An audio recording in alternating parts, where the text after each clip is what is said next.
Okay, fine. We'll start.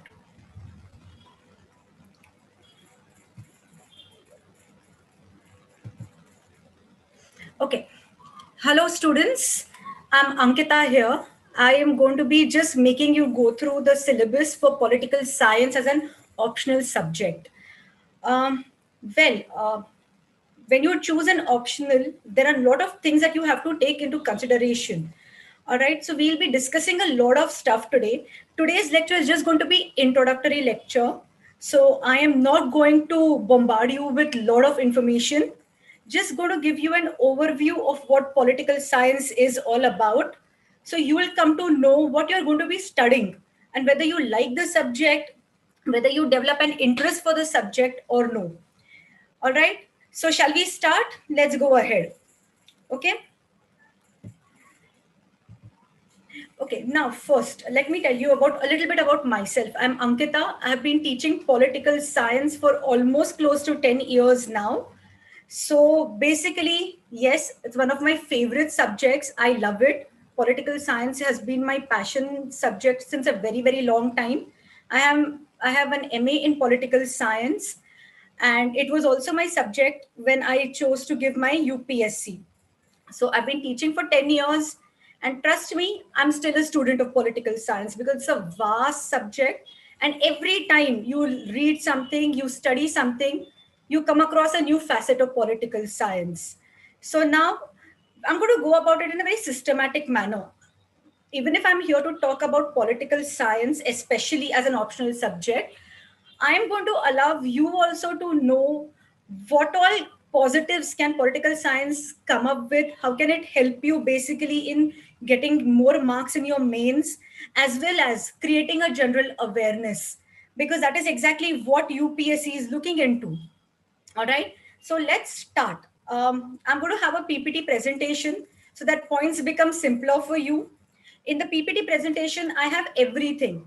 So basically, a little bit synopsis of our syllabus to make you understand what political science is all about, how the papers are divided into, what all things are you going to be studying, just an overview. I'm not going to go into complete syllabus reading. That will be once the lectures start. I'll be doing a complete syllabus reading then. But as of now, today, we are only going to be concentrating on an overview. Because when you look at political science, it's going to give you an impartial view of whatever is happening in your society as well as in polity. So today, it's just going to be an introductory session. All right. Just going to tell you about the positives, how it can help you, and how which books to refer when it comes to political science. So let's start. Okay. First topic I want to deal with is how to choose an optional subject. A lot of people always go about looking at popular optionals. Political science definitely is a very favorite subject. It's a very popular subject. But I'm going to tell you one thing very clearly. Before choosing any optional, just because I am teaching political science, I'm not going to be telling you to take political science or opt for political science. First thing you have to realize when you decide about an optional subject is your area of interest, whether that subject interests you. See, it's basic concept of pain and pleasure. Whatever gives you pleasure, you want to continue with it. Whatever gives you pain, you want to avoid. If you don't like the subject, you will find 100 reasons to not study and delay and procrastinate, which is something which we don't want. We want you to put in efforts. So basically, first thing you have to remember when you choose an optional subject is your area of interest. Go through political science, go through the entire syllabus, see if the subject interests you. Today, of course, I'll be giving you a little bit overview about it. So by the time we end this lecture today, the introductory session today, you will have a basic idea about what political science is and what you're going to be studying, basically from the point of view of syllabus for UPSC mains. So first thing, like I've said, is area of interest. It is very important that you choose any optional subject which is of your interest. If you have interest in that particular subject, you don't mind putting in hard work, because optional subject is make or break when it comes to your mains. Plus second, it is scoring. So you have to score if you want an interview call. So please choose an optional subject only based on your area of interest. Next, syllabus reading and understanding. Now, this is the most important point, not just before choosing an optional, but also after choosing an optional. Because lots of times, if you look at the syllabus, the questions that are asked are interlinked in the syllabus itself. So, reading of syllabus before choosing an optional is important for you to get to know what this entire syllabus is all about. But after choosing an optional, also you have to go and read syllabus in detail continuously because you have to form linkages. Because in political science, unlike geography, unlike psychology, paper 2 is not application based. Everything is theoretical. So when everything is theoretical, you have to read the syllabus continuously so that you can form the linkages between the papers. So syllabus reading and understanding of the syllabus is absolutely important. Third, availability of study material. Thankfully for political science, a lot of study material is available. All right. Apart from that, books, reference books are available. I'm going to be sharing a list of books for all the subjects under political science today itself. And we'll be discussing everything in detail about books, notes, how about you should go studying political science. Next is availability of reference books. Again, I've already covered that. There are a lot of reference books, a lot of books to read from, lot of notes available, plus you can yourself make notes. So study material and everything is available. Now only thing is you have to assimilate, read as much as possible, and secondly and most importantly assimilate, and then in precise manner put it in an answer sheet. So for that, syllabus reading, study material, as well as reference book help you from that. It also helps you in understanding the subject, consolidating it, and putting it in answer sheet. So that is also very important. Third is availability of guidance. Of course, there are guidance is available for political science. I am here. If you have any doubts about political science, I'm here as your sole support system that I can help you out with. Plus, it's not necessary that I will know everything. If I don't know something, I'll just tell you that give me some time, I'll research, reference, and then come up with an answer. Next is help with regards to general studies paper.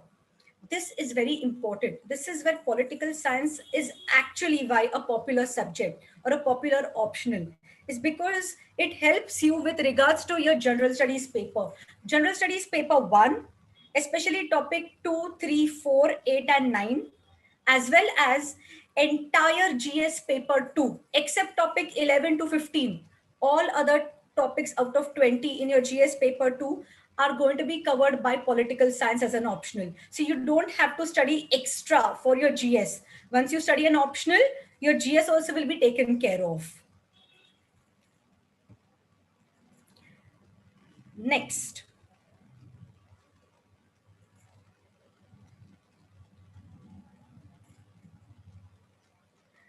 why political science as an optional should be considered by all of you? Well, there are pros as well as cons. I'm going to put everything before you, whether whatever the other pros, whatever other advantages, I'm going to be listed here. Whatever are the disadvantages or whatever are the cons, also I'm going to be discussing with you so that you choose impartially which subject to opt for.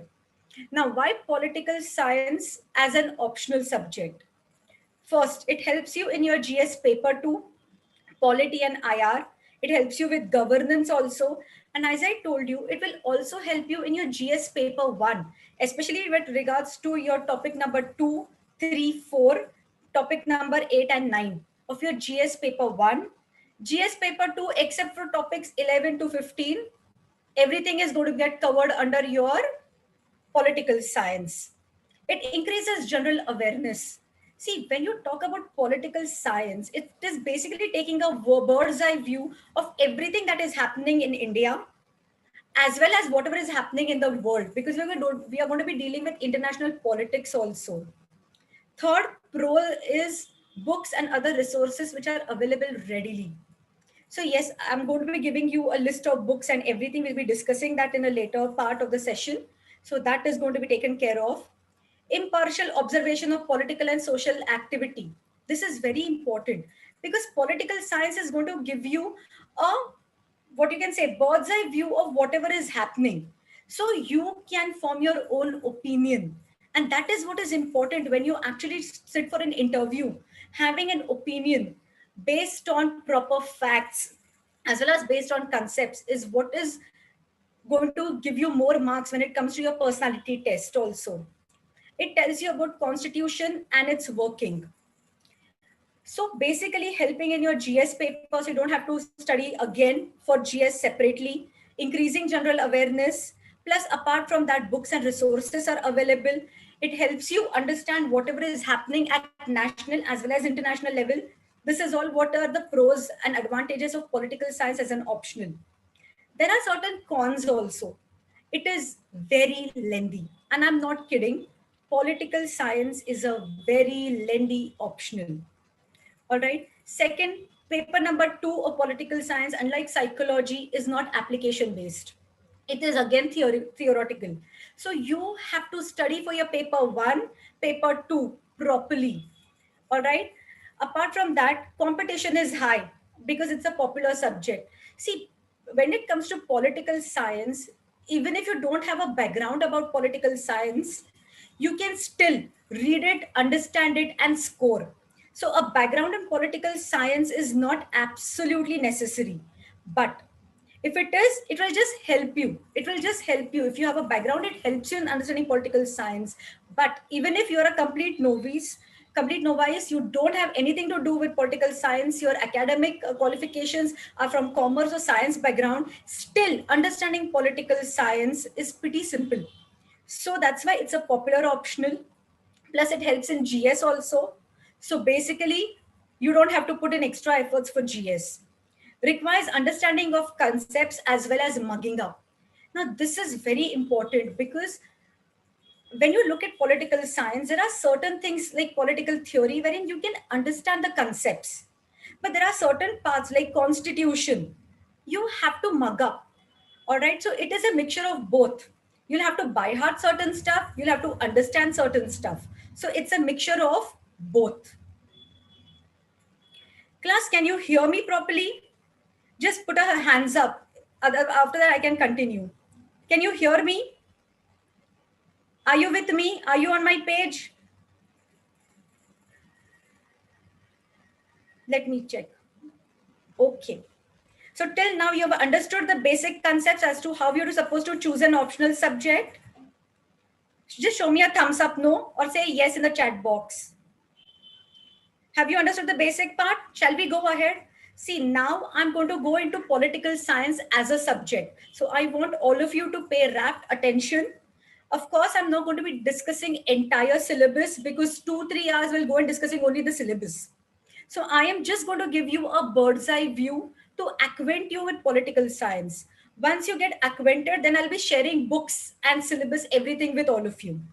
Just put up a sign, no, thumbs up sign if you are with me on this. Shall I continue? Okay. So now please pay attention because now we're going to be getting into political science as a subject. All right. So I'll be discussing a lot about it. Plus, I'm going to tell you even the strategies to study political science. Come on, let's go ahead.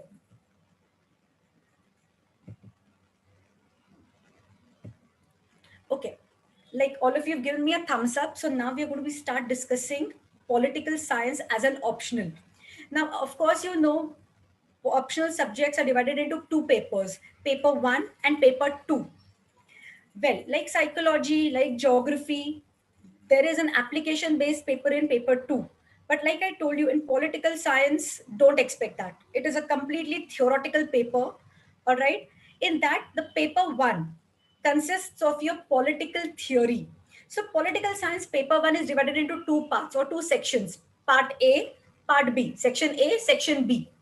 Okay, now I'm just going to give you an overview about what it is all about. You can see I've already put that in a PowerPoint presentation, but this is just the synopsis of your syllabus.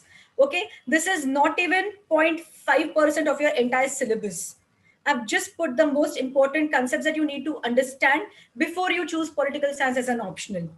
So now let's deal with your first part, paper one of political science. Part A deals with political theory, and part B deals with India, government, and politics. If you can just come down, I'll just scroll down. Then you have paper two of political science. A part, can you see here? Comparative politics and international relations. And B, India and world. So if you have observed between paper one and paper two, paper B, part B is India centric. See here, part B is Indian government and politics. So it is India centric. You are going to be studying India, Indian constitution, Indian structures here. If you come to political science paper 2, can you see the B part? It says India and world. So you have to understand here everything that you're going to be studying under part B of paper 2 has to be India centric. All right. So paper 1 as well as paper 2, part B, both are India centric.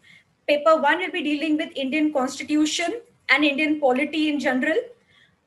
Political science paper 2, especially B part, you're going to be dealing with India centric world politics. So everything will be from Indian point of view. Now, first, let's go systematically. We'll deal with political science paper 1. I'll just give you an overview about it, and then we'll go to political science paper 2. Now, political science paper 1, like I told you, part A consists of political theory. Part B consists of India, government, and politics. First, let's deal with your political theory part. Now, what is political theory?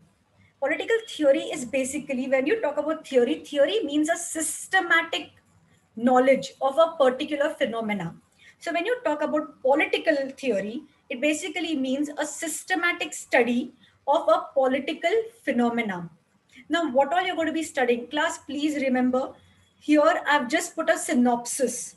All right. This is hardly 0.5% of your entire political theory syllabus. But I just want you to know what all you're going to be dealing with in political theory.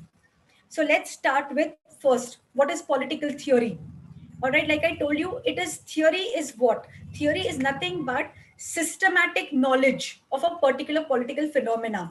So you'll be studying that in political theory. What is political theory? Then what is political theory deal with political science or political philosophy? Political theory can be divided into two branches.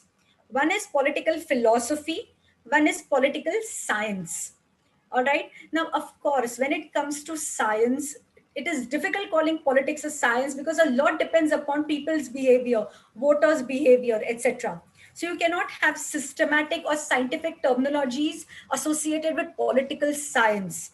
But to make you simplistically understand what is the difference between political science and political philosophy, I'll tell you this. Political science deals with real issues. What is? So, India is an independent country. India is a democratic country. India has periodic elections. India has a constitution wherein we, the people, speaks about popular sovereignty. This is India. This is India. So, this is what political science deals with.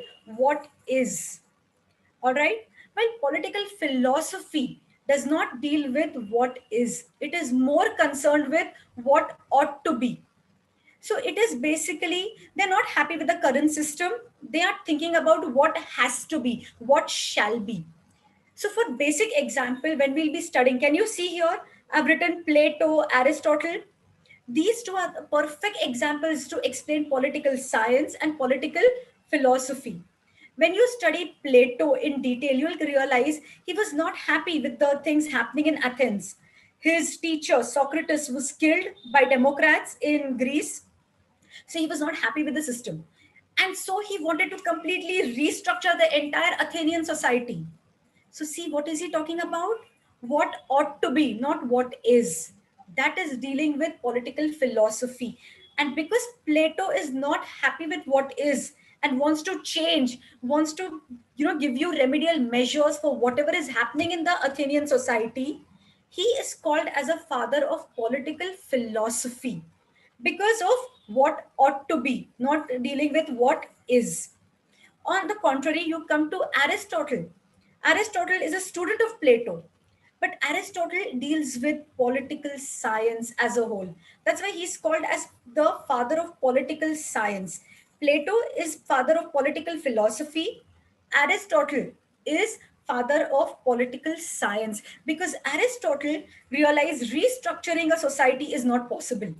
It's a very long process, it's a slow process, okay, and it's a very radical process. It's not always possible. So he came to a conclusion that whatever certain institutions are present in Greece, let's try to improve their functioning. All right, so what is he dealing with?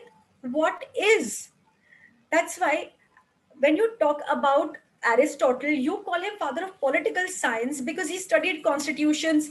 He understood that a particular state is what it is because of its history and everything. So rather than restructuring an entire state or completely overhauling an entire state, it is always advisable, to make remedial measures so that the current institutions which have been here, which have been in the society since time immemorial, continue, but in a better manner. That's why when you talk about political theory, you're going to be dealing with both political science, that is what is, and political philosophy, what ought to be. I hope you have understood this part. Then you come to various theories of state. Liberal theory, so you're looking at it from liberal point of view, all right, wherein laissez-faire, that is free market, is a way for your economy, and minimum state or night watchman state is only there for law enforcement purposes, nothing more than that. All right, because liberal theory lays more emphasis on individual liberty and individualism. So, liberal theory of state will come in. Marxism, of course, Karl Marx is very famous. All of us know about his concept of class struggle, overthrowing of the overthrowing of the haves and the people who are in control of means of production, establishing a classless and a stateless society that is going to be called as a communist state. So that is how we are going to look at theory of state from Marx's point of view. We are going to be studying it from even feminist point of view. All right, feminism also as a theory of state has to be dealing with how women were always kept away from political participation. All right, not just in India, even in Europe and even in Western countries, so-called developed countries, women got political rights comparatively later compared to the male counterparts. So that is what you're going to be studying under your theory of state. Apart from that, you have, of course, post-colonial view, neoliberal view, and lot of it.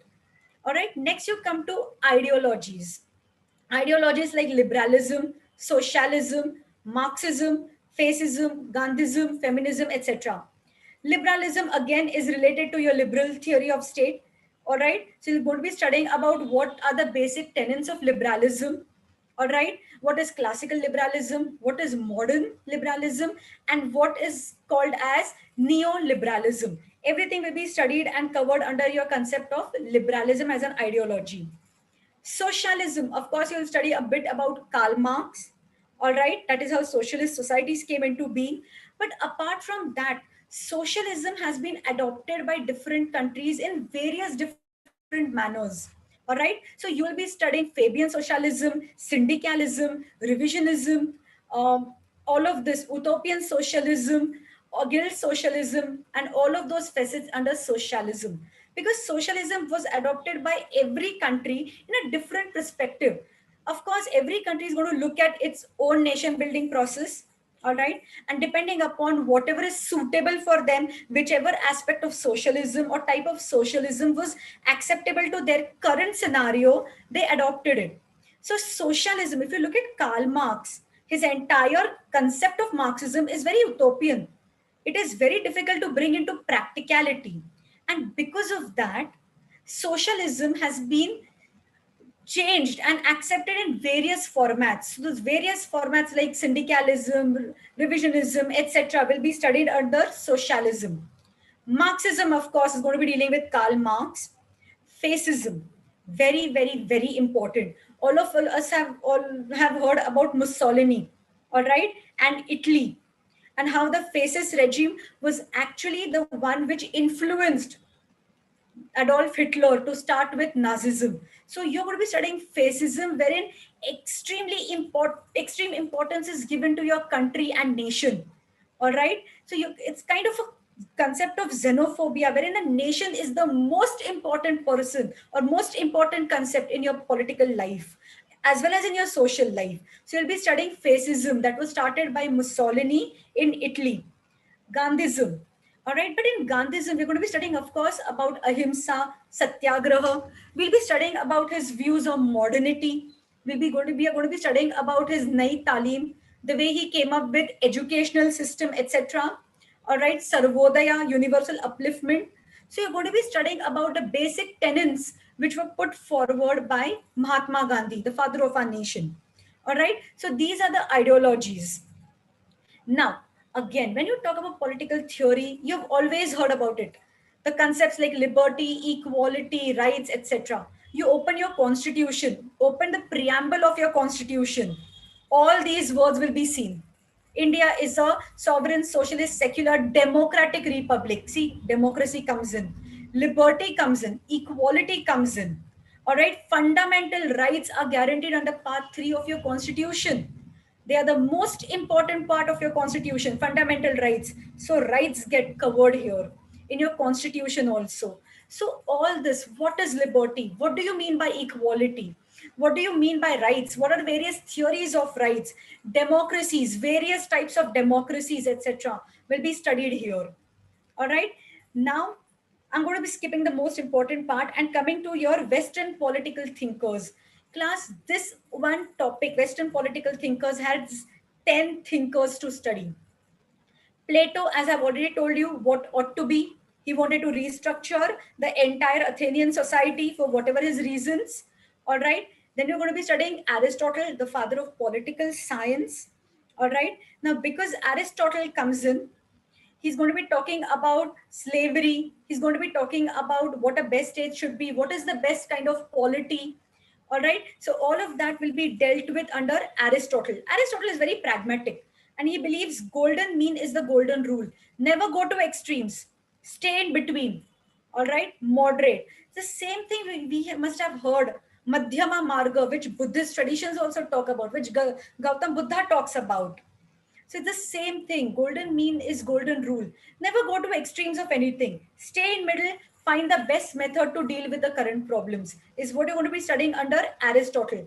Trust me, Plato and Aristotle are exceedingly vast, but comparatively very simple to understand. Okay, so Plato and Aristotle basically are your ancient thinkers. They belong to an era that is before Christ, BC. All right. So when you think about Western political thinkers or Indian political thinkers, I wanted to understand one point of view. See, you, me, belonging to the 21st century, all right, educated, we may have different views of looking at certain situations. But when you study Western political thinkers, especially thinkers like Plato or Aristotle, you may not like their certain thinking, you may not like certain tenets, but you have to understand it was their solution to the problems that they diagnosed in their particular society. So please, you have to go back to understanding that they were in a before Christ era. So their remedial measures are what were required at that point of time. Our 21st century intellectual capacity will not understand that. All right. So when you study Western political thinkers as well as Indian political thinkers, you have to understand their point of view. So when I teach all these political thinkers, all right, I always tell you a background. Every thinker has a particular background which actually shapes his entire political theory, political philosophy. All right. So each and every thinker, I'll go in detail when I teach you. All right. I'll give you an entire background of that thinker so that you understand why the thinker is thinking and why thinker has come up with certain solutions. All right. So that entire onus is on me to make you understand whatever all these Western political thinkers are. So Plato and Aristotle are ancient thinkers. Comes in Machiavelli. Machiavelli is, you're going to love Machiavelli because Machiavelli talks about statecraft. He's one person who absolutely understands that basically coming to power is one thing, but remaining in power is also important. So he's going to be dealing with statecraft. One thing about Machiavelli and next thinker Hobbes, they have a very negative view of human nature. Of course, when I teach you Machiavelli, when I teach you Hobbes, of course, I'll be giving you a background. Like I told you about all the political thinkers, they have a particular background because of which their entire political ideas have shaped, and how entire political philosophy and political theory has taken shape. So Machiavelli has a very negative view of human nature. And that's the reason why he writes in his book Prince about all the ways that a prince can come to power and retain and remain in power. Because coming to power is one thing, retaining and remaining in power is more important. Then you come to Hobbes and Locke. Generally, Hobbes and Locke, along with Rousseau, in political science optional for UPSC, we don't study Rousseau. But generally, Hobbes, Locke, and Rousseau are together, three of them are considered as social contract thinkers. Now, we're not going to be dealing with Rousseau, we'll be only concentrating on Hobbes and Locke. Hobbes also has his own history. All right. The time he was born, there was a civil war going on. His mother gave him birth prematurely. So, because of which, Hobbes starts with saying that me and fear are born twins. So, imagine a person who already has this psychology, all right, that survival of the fittest is most important. That fear is a part of your life. Human nature is selfish. They are self-oriented. They're self-opinionated. They are selfish. They are egotistical. Everything. What is his political theory and political ideas going to be? So Hobbes comes up with this basic concept saying, let's have a Leviathan. All right. And because of this constant conflicts and anarchy, because of the selfish nature of human beings, it is best that you have somebody who says, "Main bolo so kaida." So he talks about absolute sovereign. Someone who tells you sit, get up, and you have to follow it. But he has given an entire process for it. All right. Hobbes and Locke, both of them, they are called as social contract thinkers. And this, whatever theory they have put up, all right, to come to their conclusion is hypothetical. It's a make believe. जैसे बचपन में हम कहानियां सुनते थे, the same way they have made up a story to justify what they are trying to found or what they are trying to put ahead. So in Hobbes's case, he's talking about absolute sovereign. He wants an absolute sovereign called Leviathan. So entire hypothesis, entire make-believe story is to justify absolute sovereign. When it comes to Locke, Locke is very reasonable. When he was the period during his time, you see in England, everything was very hunky dory. There was a revolution which took place, which was bloodless. There was no conflict, no bloodshed, nothing. It was a proper revolution which took place wherein a king abdicated, another one came to the throne. So, what did Locke feel? Completely opposite of Hobbes. Locke said, "Oh wow, people are very reasonable. People are so reasonable." So then he came up with the concept that if people are already so reasonable, all right, what is required is a civil society and a state to govern them. But the state should be limited sovereignty. State should have limited sovereignty. So there should be certain rules which the state has to follow. All right, and certain rights of individuals that a state cannot touch. So can you see the difference between Hobbes and Locke? Hobbes talks about fear and he being born as twins, and because of that, he justifies absolute sovereignty.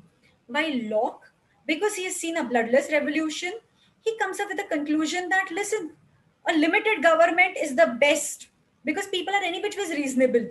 See how their backgrounds actually shape their political philosophies and political theories. Next, we'll come to J.S. Mill. Now, when you study about J.S. Mill, his work is majority focused on liberty. And of course, we are going to be dealing with Jeremy Bentham's concept of utilitarianism. We're not going to be studying Jeremy Bentham here as a thinker, but when we study about J.S. Mill, we'll definitely be talking about utilitarianism as well as, most important, Mill's work is called On Liberty. So he's going to be focusing on concept of liberty.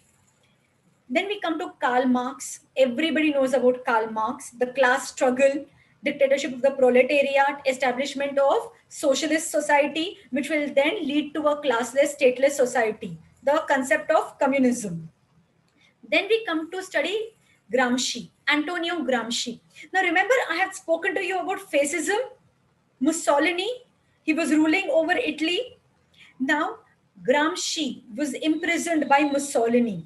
And Gramsci was a follower of Karl Marx. But Gramsci was not satisfied with the concept of superstructure, wherein Karl Marx had said that your economics, the means of production, decides your political superstructure. Gramsci came up with his own concept that, okay, economics may be the base, but the superstructure has political structure as well as civil society. And there is a concept called as hegemony, because of which this entire concept keeps on revolving around, and why revolutions, socialist revolutions took place in took place in Russia rather than in Britain. So this is what you're going to be studying under Gramsci, the concept of hegemony, all right, and the concept of civil society. Hannah Arendt. Hannah Arendt was a Jew, all right? She was a German Jew. So, of course, she has seen atrocities that Hitler committed under Nazism in Germany. So, that is what her entire views are all about.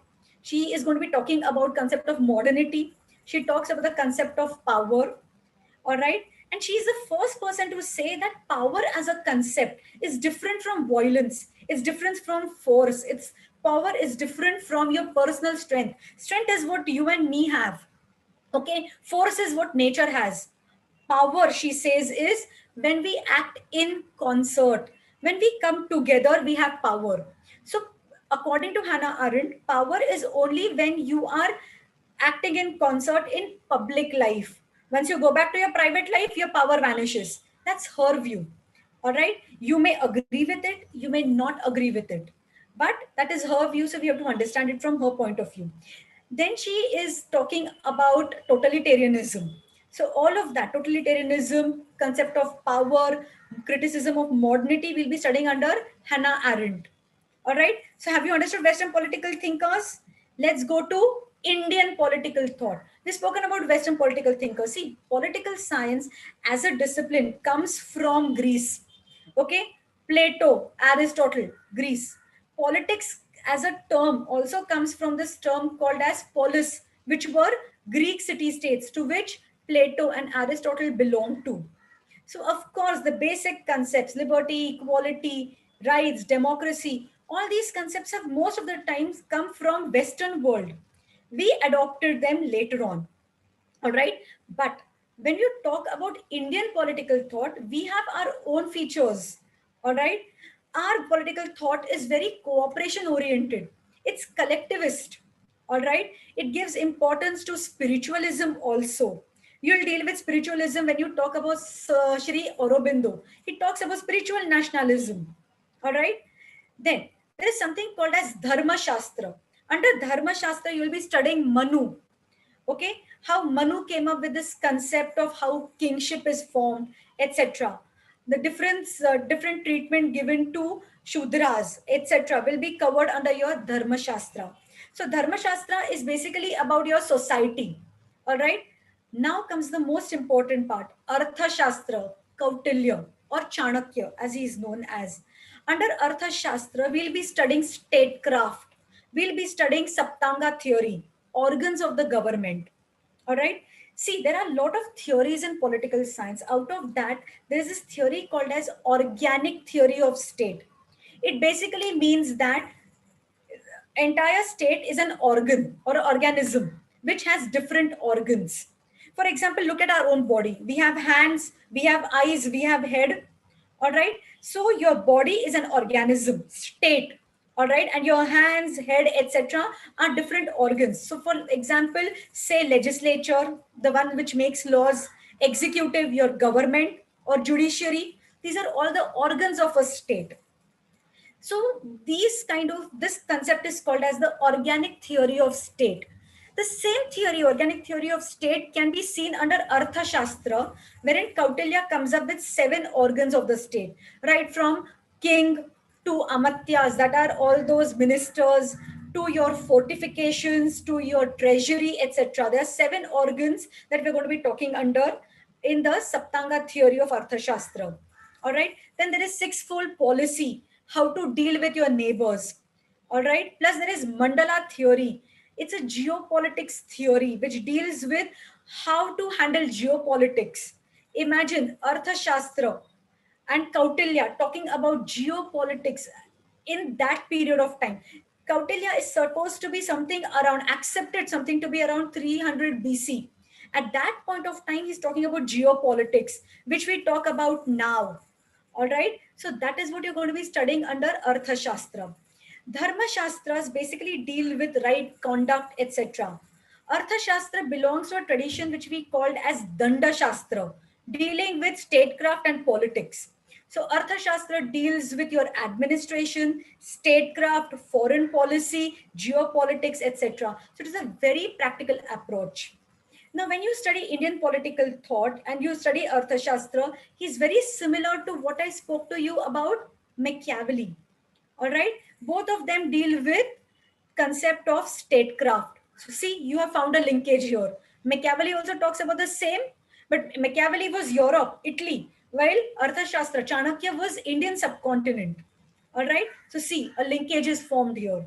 That is how you study political theory. Next is Buddhist traditions. After that, Sir Syed Ahmad Khan. He is the founder of Aligarh Muslim University.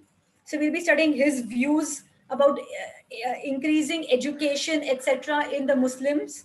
All right. Sir Aurobindo, as I've already told you, one of the major concepts or tenets of Indian political thoughts is the basic concept of spiritualism. Aurobindo is going to talk about that when he talks about spiritual nationalism. Gandhi, of course, similar to Gandhism. You're going to be studying about ahimsa, satyagraha, trusteeship, Nai Talim, his educational concept, Sarvodaya, etc. All right.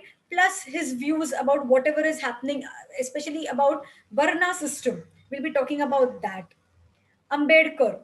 Ambedkar, of course, all of us know, has been what you can say, a proponent for emancipation of the depressed classes. All right, so we'll be talking about Ambedkar's views about depressed classes, his views and his criticisms about Gandhi, and his criticisms of the caste system which was prevalent in Indian subcontinent, or especially in India. All right. Then you talk about M.N. Roy. M.N. Roy, again, like Gramsci and Karl Marx, was communist. All right. But he had his own experiences with communism. And after that, how his views changed. He is very critical of Gandhi. So M.N. Roy and Ambedkar, both of them are critical of Gandhi. All right. But of course, M.N. Roy, post Gandhi's assassination, changed his view. But see, again, a linkage. Ambedkar and M.N. Roy are critical of Gandhi. So this is basically your concept of political theory. So you'll be studying political theory, theories of states. Then you will be studying ideologies, concepts like liberty, equality, rights, democracy, Western political thinkers, 10 thinkers, Indian political thinkers. All right. So political theory is vast. Okay. Political theory is vast. Before going to the next part, hello, are you all with me as of now? Can you show me a hands up? Thumbs up? Have you understood till now political theory? It's hardly, I've just given you an overview of it. All right. When I teach you, I'll be dealing with everything in detail. Shall I go to paper 1, part 2 now? All right. We'll go to paper 1, part 2. Okay. Now that all of you are okay with paper 1, part A, political theory, let's come to India, government and politics. See, the title itself, part B, says Indian government and politics. So of course, you're going to be studying Indian constitution in it. But of course, before you study Indian constitution, we enacted our constitution in 1949, came into force in 1950, 26 January, Republic Day. All right. But there is a history. All right. Indian national movement. All of us know we have a colonial past. All right. We were ruled by the Britishers for a very long time, close to 200 years, from Battle of Plassey. All right. 1757. then Battle of Buxar, 1764, till finally we got our independence on 15th August 1947. So that's why Indian national movement is very important. In that, of course, you'll be studying your non-cooperation, civil disobedience, quit India movement. All right. All of that will be covered under your Indian national movement. Making of the constitution. We got our independence on 15th August 1947, but at that point of time, till our constitution was adopted, okay, and it came into force in 1950, we were a dominion of the Britishers. So the entire process of making our constitution, those 395 articles, originally 12 schedules, earlier 8 schedules, now 12 schedules, all right, and lots of amendments which have taken place, all of that will deal with your constitution.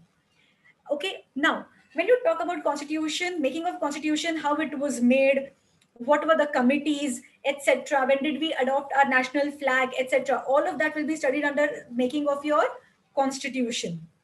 Then we'll start with the constitution. What is Indian constitution all about? Now, if anybody asks you what is Indian constitution all about, can you give them a knowledge of all the current 400 plus articles of a constitution?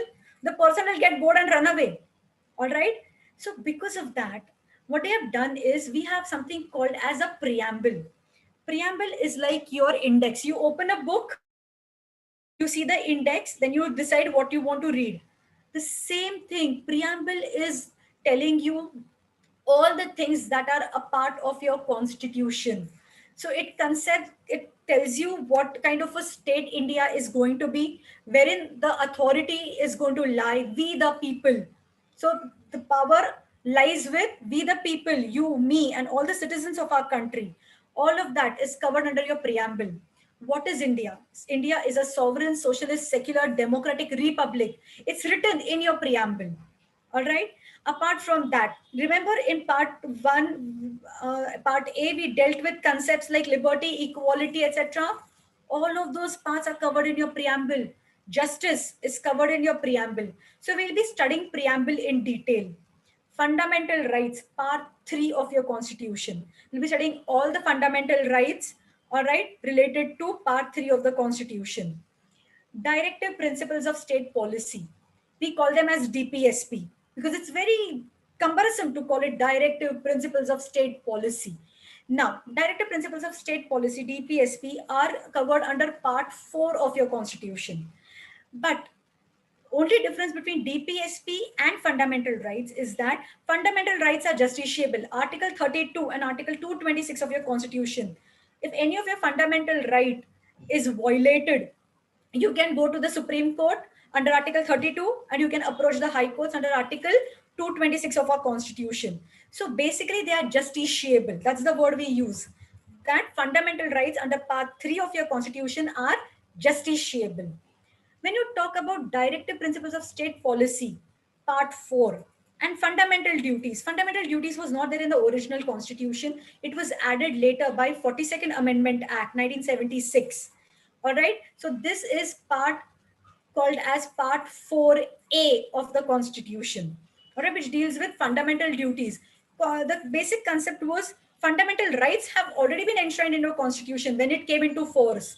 But with rights, even you, me as citizens have certain duties to follow. So those duties were enshrined in fundamental duties, part 4A of our Constitution, added by 42nd Amendment Act, 1976.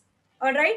Both directive principles of state policy and fundamental duties are non-justiciable. You can't take the government to court for not implementing them.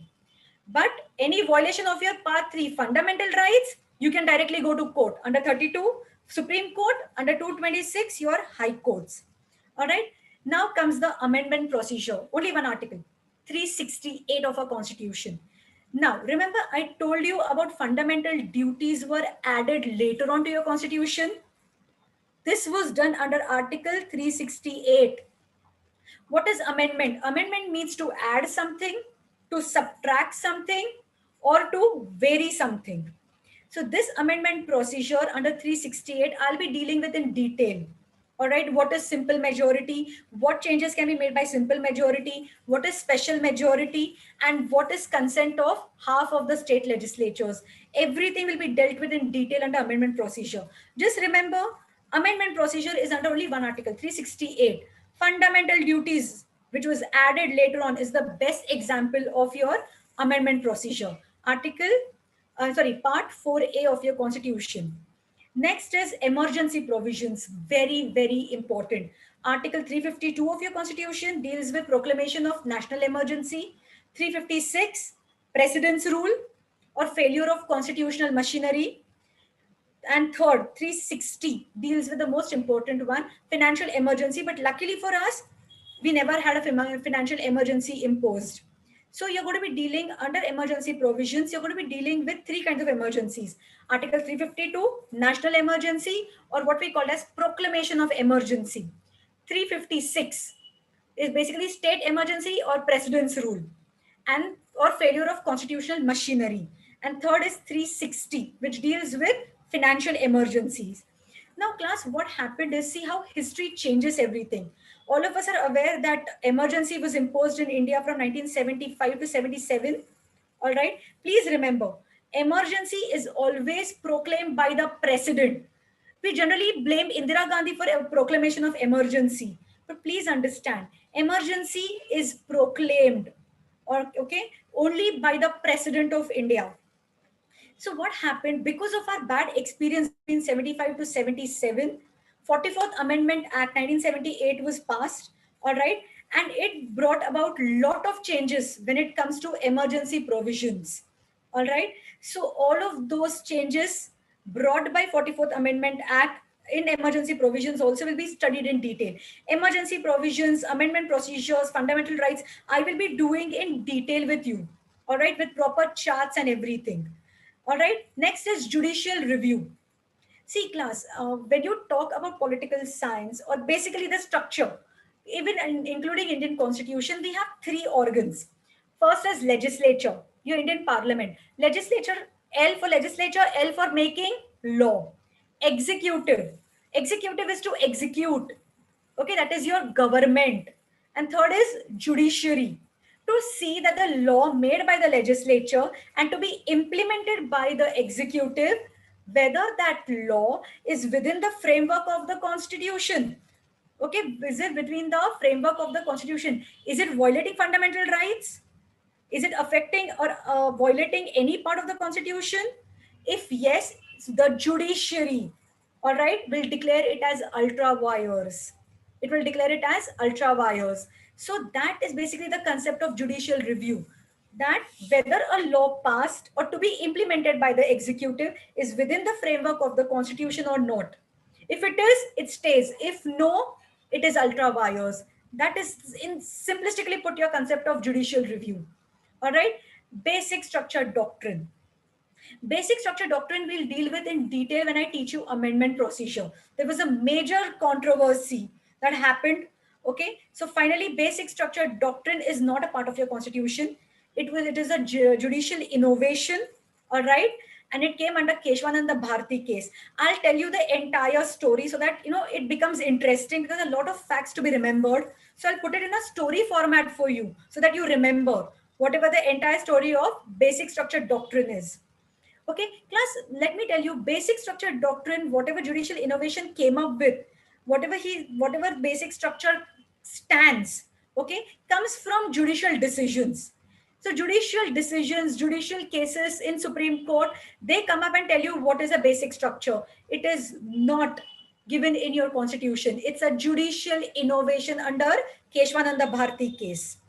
Next, let's come to your three concepts that I told you, the three components: executive, legislature, judiciary. India, Article 1 says India, that is Bharat, shall be a union of states. Okay, but we are still a federal polity. We have a union government with Prime Minister Narendra Modi ji, and we have state governments, all right, with Uddhav Thackeray in Maharashtra, with Mamata Banerjee in Bengal, all of this. So you're going to be studying about executive. Prime Minister and his Council of Ministers is your union executive. Parliament consisting of your Lok Sabha, Rajya Sabha and the President, okay, becomes your legislature. And the judiciary, will talk about Supreme Court. This becomes your union. All right. Now come to state level. Your executive is chief minister. All right. Legislature is state legislative assembly and legislative councils wherever they are, and governor. And judiciary is your high court. So you will be studying your parliament, state legislatures, prime minister and the council of ministers, that is your government, and the state governments led by council of ministers led by your chief minister, plus your supreme court and high court, and the judiciary is below high court. So that will be studied under your topic of executive, legislature, judiciary at union and state level. Grassroot democracy, very important. See, grassroots democracy was added by 73rd and 74th Amendment Act. Everything will be taught to you when I start proper lectures. Everything in detail I'll teach you. But grassroots democracy, okay, village panchayats was already mentioned under Article 44 of Directive Principles of State Policy, right from the time your constitution was created. But finally, 73rd and 74th Amendment Act were passed in 1990s. So then came your grassroots democracy. What is grassroots democracy? Simplistically put, in villages, panchayati raj institutions; in urban areas, municipal councils; and larger urban areas like Mumbai, we have a municipal corporation. So we'll be dealing with grassroots democracies. All right. These are also covered under your schedules. 11th schedule deals with your Panchayati Raj, 12th schedule deals with your municipal corporations. Next, constitutional and non-constitutional commissions. Class, this is a part wherein you have to mug up. All right. I'll give you a basic framework and then you have to mug up. Now, what are constitutional commissions? Simplistically put, any commission which is created by the constitution, that means it has an article given to it, is basically constitutional commissions. For example, 280 finance commission, all right, that is created by your constitution. See, there is an article. Union Public Service Commission, all right. So all of that which are created by constitution are constitutional commissions. Simple. Non-constitutional are wherein there is no subsequent article in the constitution which creates it, but an act of government or executive has created a particular commission, that is called as non-constitutional commissions. So we'll be studying about constitutional commissions and non-constitutional commissions in detail. All right. Now, because we're talking about India, government and politics, the basic concept of caste, all right, religion, etc. We're going to be dealing about all of that in your subject of Indian government and politics. Caste system, when you go to political theory also, Gandhiji spoken about Varna system, all right. Ambedkar spoke against caste system. It is still prevalent. Untouchability, abolition of untouchability is a fundamental right under your Article 17 of your Constitution. All right. So please understand, caste and everything is a very important component of your political process, and that is what we're going to be studying. Religion. India is a multi-religious country. We don't have a state religion, but you can see there are so many religions already present in India. So we'll be dealing about that and the impact of religion on your political process. This is what we're going to be studying here. Okay. Then comes your party system. National parties, regional parties. BJP, Congress are basically examples of your national parties. Telugu Desam Party, all right, Trinamool Congress are your regional parties. Just basic example for you to make you understand. Shiv Sena is regional party. So that regional parties, changing socio-economic profiles of legislators. Why have I highlighted it? I have put it in capitals. It's because this question was asked, okay, in your mains examination. What is changing socio-economic profiles of legislators? I'll be dealing with in detail when I teach you this topic. See, earlier when the constitution was made, it's such a huge constitution, such a lengthy constitution. Why? Because they were all legal luminaries sitting in your constituent assembly, which framed our entire constitution, which we'll be studying under making of our constitution. So it is basically amazing, but it is very legal. All right. So basically earlier all those people, basically legislators, were lawyers, academicians, journalists. Today, you have people who are foreign educated coming back to India and getting into politics. See how socio-economic profiles of legislators have changed. Nehru was a complete politician. Atal Bihari Vajpayee was a complete statesman. All right. But when you come to current ones, Sachin Pilot, or for example, Rahul Gandhi, all right, all of them are the examples of how those profiles have changed. Lalu Prasad Yadav or Ram Vilas Paswan, who expired recently, they are basically the people who knew grassroots, who knew politics from grassroots levels. So there are educated people, highly educated people, foreign educated people, lawyers, and plus people who have participated in grassroots movements. All of that will come under changing social economic profiles of your legislators. This is a very important topic. This has been asked in your mains examination. Developmental and social movements. So we'll study about Gandhi's view of development. We'll talk about Nehru's view of development. All right. That's the reason why we came up with the concept of mixed economy, industrialization, plus because we are an agrarian country, agriculture also should have been given importance. So that we'll be studying here, plus social movements, environmental movements, etc. All right. So basically, political theory, part A, and India government and politics, basically your constitution and how constitution functions, how society functions, how politics functions is what you're going to be studying under part B. So this is basically your political science paper 1. Okay, have you understood part paper 1, part A and part B? Please show me a thumbs up. Have you understood? Okay. Please thumbs up so that I know you're listening. I know it's a little cumbersome, but trust me, this is just a what you can say, a bird's eye view of what exactly the syllabus is. It's a very lengthy syllabus. All right. Okay. I'm going to continue. Now we'll go to paper 2. We'll go to paper 2. Okay, so now we're done with political science paper 1, political theory in India government and politics. We'll go to paper 2. Okay.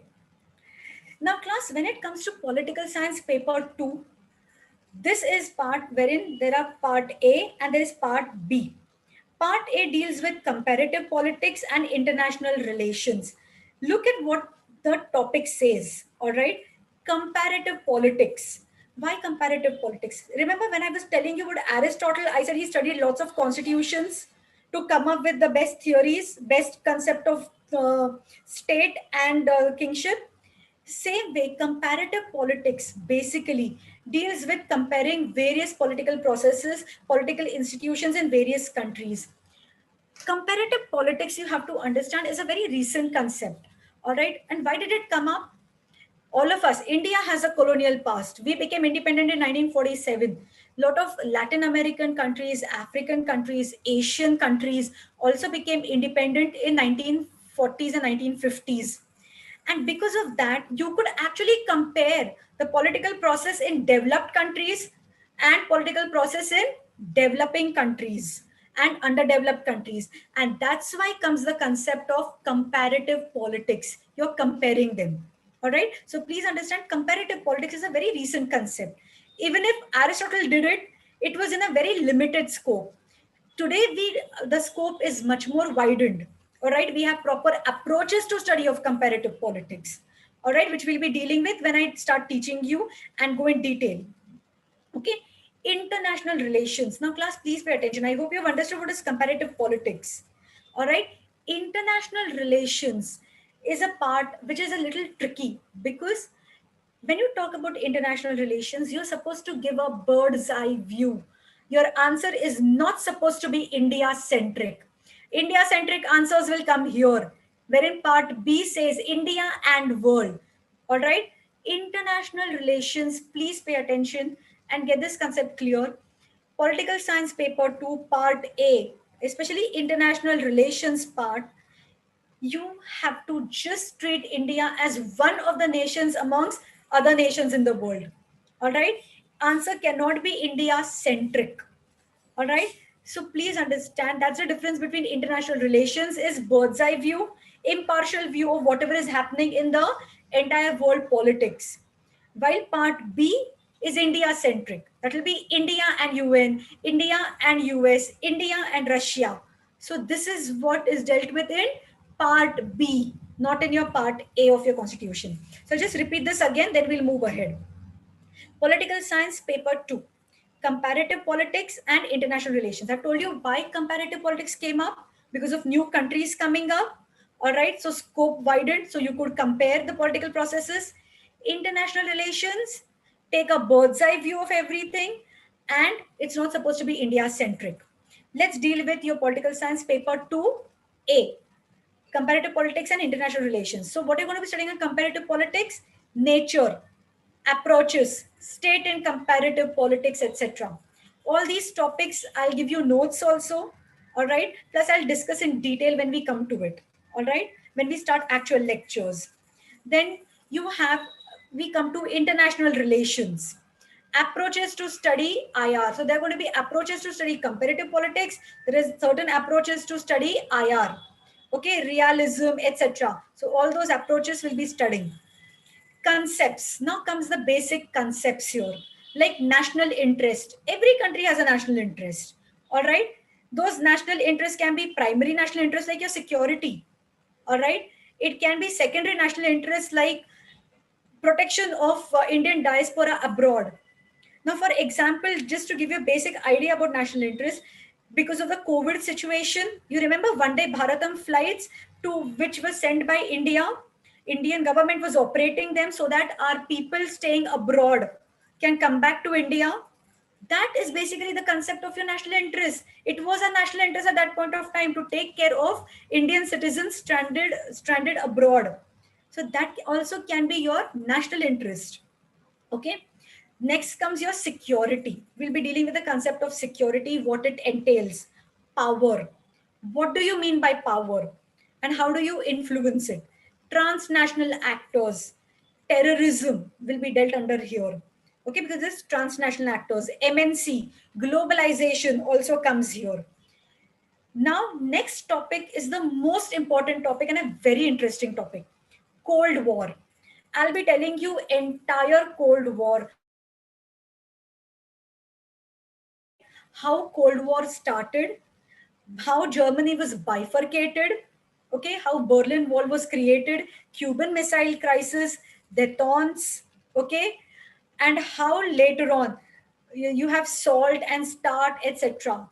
Strategic arms limitation talks, etc. That all took place. Entire thing I'll be teaching you in Cold War. I'll be drawing maps, okay, so that you know how Germany was bifurcated, how everything happened, what were capitalist economies or capitalist bloc, which were your communist bloc. Everything will be taught to you in the class.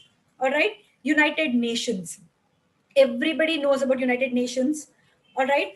And as of now, because of World Health Organizations, United Nations is again back in focus. This is one of the agencies. All right. So you'll be studying UN, you'll be studying your General Assembly, you'll be studying your Security Council, the most important organ of your United Nations, and how India wants to be a member of United Nations Security Council, and we are proposing expansion of United Nations Security Council. Okay, then Secretary General, etc. All of that will be dealt with, plus specialized agencies of UN will be dealt with here. All right, globalization, MNCs, etc. How globalization has actually affected international politics. All right, till Cold War, military pacts were more important, might was more important. Because of globalization, your economy is a decisive factor when it comes to understanding how powerful, or coming to deciding how powerful a particular country is. So that is what we're going to be studying under globalization, etc. Another very important topic, regionalization of world politics. European Union, Association of Southeast Asian Nations, okay, SARC, South Asian Association for Regional Cooperation. India is a member of this. All right, APEC, Asia Pacific Economic Cooperation. India is not a member of it. North American Free Trade Area. Okay, it has only 3 countries: Canada, US, and Mexico. We'll be studying them in detail. All right. Next, terrorism. All right. All of us know India has already suffered a lot of terrorism since 1980s. All of you are aware last year Pulwama happened. All right. The continuous violations of ceasefire happening on our border. All right. Uri attack happened, which led to Balakot strikes also, which led to surgical strikes. Sorry, Uri attack led to surgical strikes. Pulwama led to Balakot strike. So terrorism has already affected us. 26 November, all right, 2008, you saw what happened at Taj and Oberoi Trident and CST station. So this is all what we're going to be talking about in terrorism. But here we have to talk about terrorism from international point of view. All right, from international point of view. So we'll be talking about ISIS. We'll be talking about what is happening between uh, the countries of Irish Republican Army before it gave up arms. All of that we'll be talking here. Chechnya, Russia, terrorism, we'll be talking about it here. All right, Al Qaeda, we'll be talking about terrorism here. So yes, India is facing terrorism. That will be just one of the countries facing terrorism. US also faced terrorism. All of us are aware about 9/11.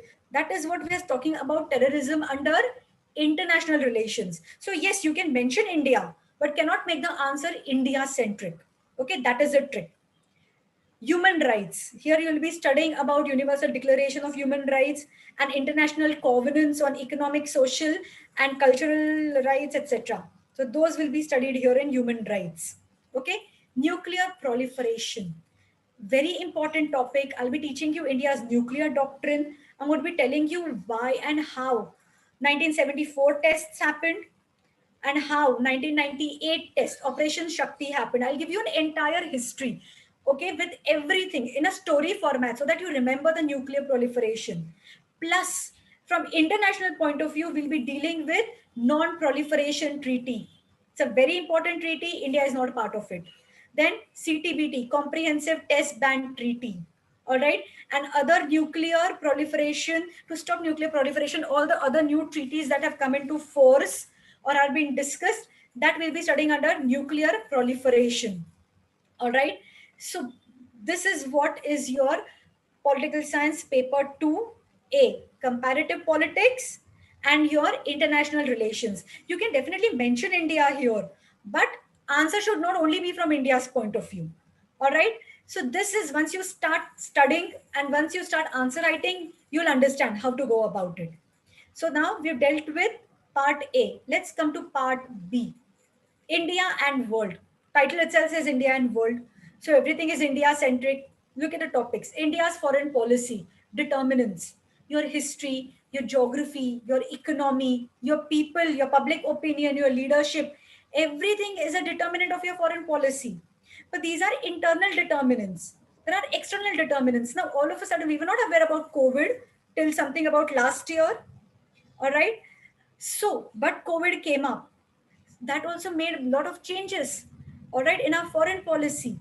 Now, all of us are criticizing China about it. That is all comes under your determinants of foreign policy. All right. Internal are known. External depends. Like Cold War happened.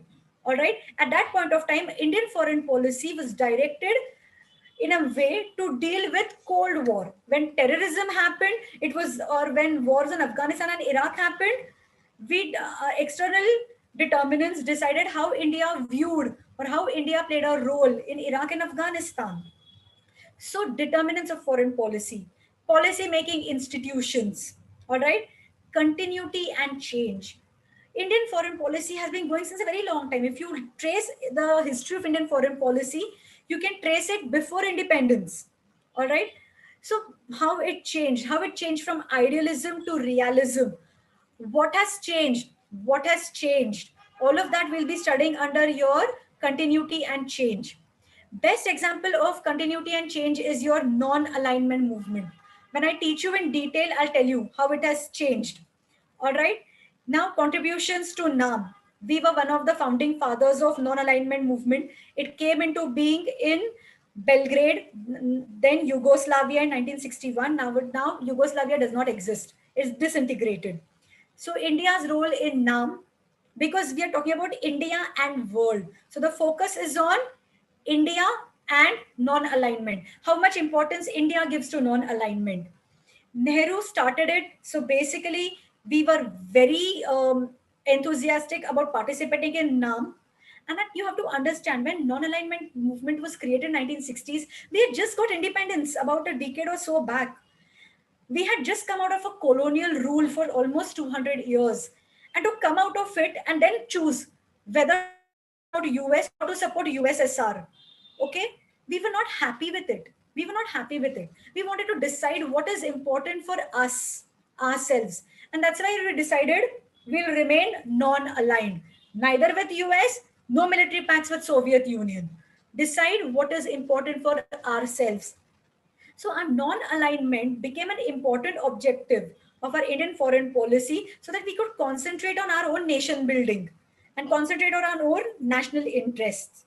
All right. So India used to enthusiastically participate in non-alignment movement. But if you see last two summits, the one which took place in Venezuela in 2016 and 2019, Azerbaijan, the current government did not participate. The prime minister did not go.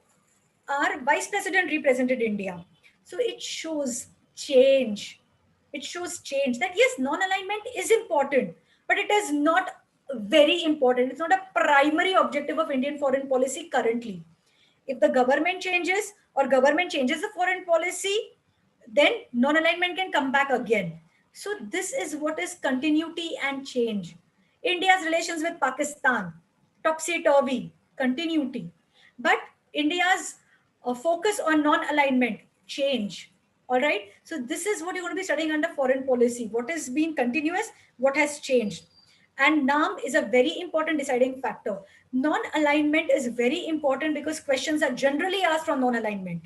All right, in your paper, especially paper 2 part B, one question on non-alignment is definitely asked.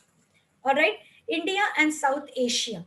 South Asia is nothing but your India and the neighboring countries. India, Pakistan, Afghanistan, okay, then Nepal, Bhutan, then you have Bangladesh. After that, you have two islands called as Sri Lanka and Maldives. This is what we consider South Asia. Deal that with Sark in international relations. I spoke about South Asian Association for Regional Cooperation. That is what we're going to be dealing with here. But here from India point of view, how Sark benefits India's contribution to Sark, India's relations with Sark, whether Sark is important to India or not, will be covered under India and South Asia. When I teach you all these, okay, India and South Asia, I'll be teaching you through mapping. We learn the countries there itself so that you know which country lies where. Because see, direct questions are asked from here, India and South Asia, but questions are like, which are the landlocked countries in Sark? So for that, you need to know the map. Anybody will know Nepal is landlocked, all right? Bhutan is landlocked. But people forget that Afghanistan, which became a member of Sark, is also landlocked, all right?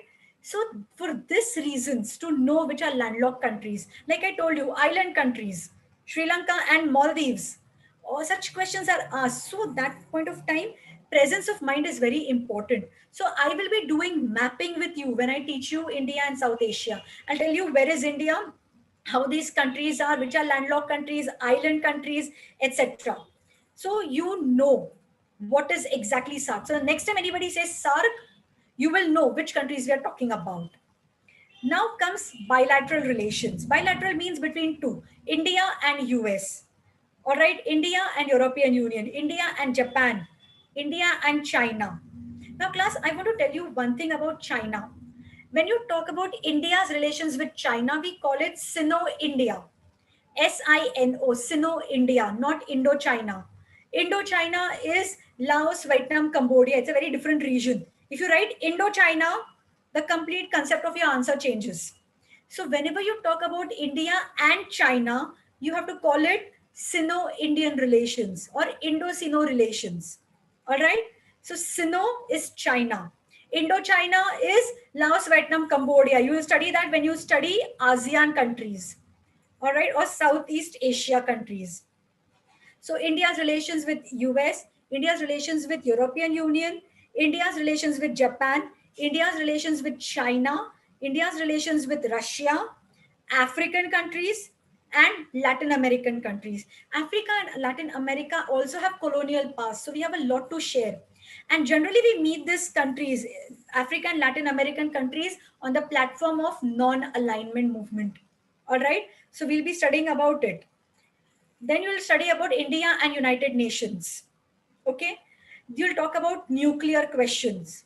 So here I'll talk to you about India's nuclear doctrine in detail. I'll talk about entire nuclear question, about no first use, about what is voluntary moratorium, what is minimum credible deterrence. Everything will be dealt and explained to you when I teach you India's nuclear question. New World Order. All right, see, when Cold War existed, there were two blocks. There was a capitalist bloc and there was a communist bloc. Capitalist bloc under US and its allies, communist bloc under Soviet Union. All right, but now you don't have Soviet Union.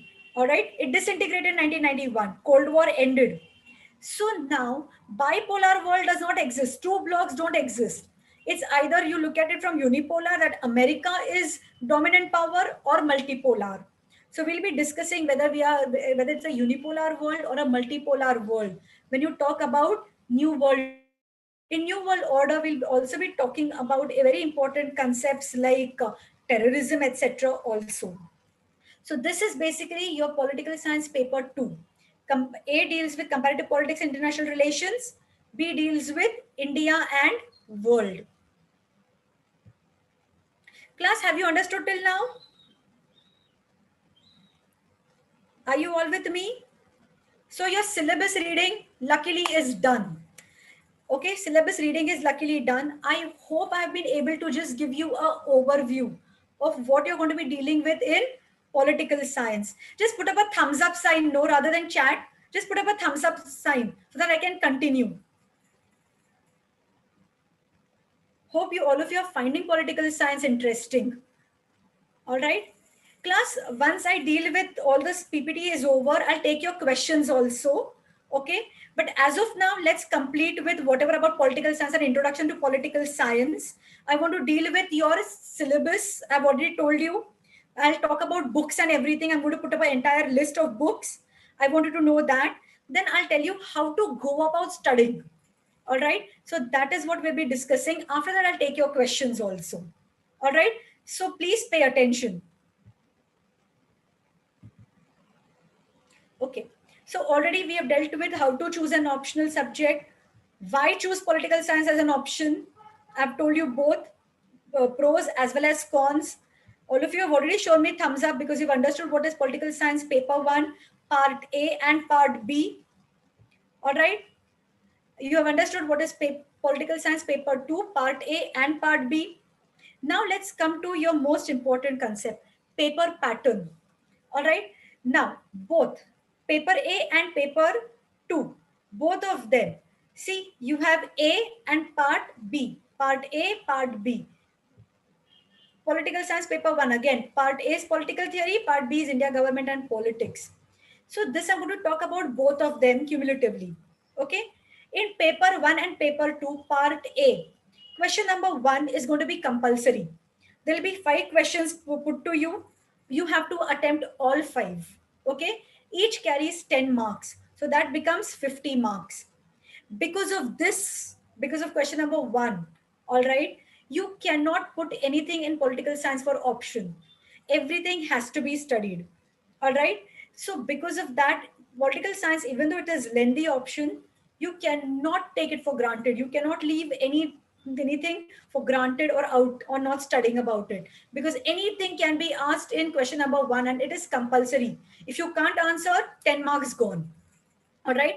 So question number 1 is compulsory. You have to attempt it. Question number 2, 3 and 4.